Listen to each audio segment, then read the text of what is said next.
Hello, my name is Erin Robertson, and I selected Attention Deficit Hyperactivity Disorder for my condition presentation. Attention Deficit Hyperactivity Disorder, or ADHD as it's most widely known, is classified as a behavioral disorder that usually begins in childhood. ADHD has been proven to be hereditary. It nearly affects 1 in 20 children in the United States. In 80% of children that have ADHD, they'll experience some lasting symptoms into adolescence and into adulthood, although it is most common for it to end after childhood. Some symptoms of ADHD include inattention, hyperactivity, impulsivity, not being able to follow directions, forgetfulness, and excessive talking. For a clinician to arrive at an ADHD diagnosis, at least 6 of the 9 symptoms in the DSM-5 have had to persisted for at least 6 months. ADHD is often confused as a learning disability. However, it is not classified as one.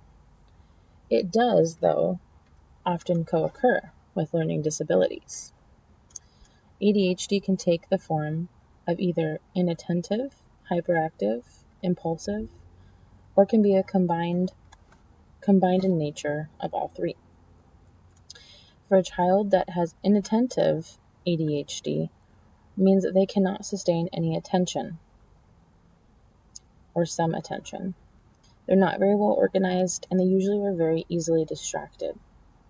For a child that has hyperactivity in their ADHD diagnosis, they're often very squirmy kids. They have a hard time sitting still. They have a hard time stopping their physical movements. Oftentimes with a child that has ADHD, you'll see them rocking back and forth. This is very true. I have a family member who was diagnosed with ADHD, and while he was in school, he would stand up, kneel on his chair rather, and rock back and forth, and that's when the teachers really decided that maybe there should be some type of intervention for him. Kids with ADHD, with an emphasis on hyperactivity, oftentimes have a hard time waiting their turn. They don't understand the concept of raising their hands, and they can be seen blurting answers in class.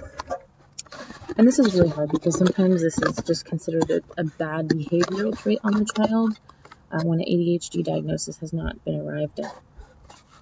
And then, as I mentioned earlier, a child can have combined factors. They can be inattentive and hyperactive and also have impulse problems. It's extremely common for people to have both forms of ADHD and have problems with inattention and hyperactivity. ADHD has neurobiological and genetic aspects to it, and science is just now uncovering all of these factors. The reason I chose the video that I did was because it goes into great detail about different kinds of ADHD and the different behavioral manifestations that might exist within someone who has this diagnosis. While ADHD may seem very common, it's a very complex disorder, and it's oftentimes overlooked, like I said earlier, just as a behavioral issue with the child. Please click on the link to enjoy the video.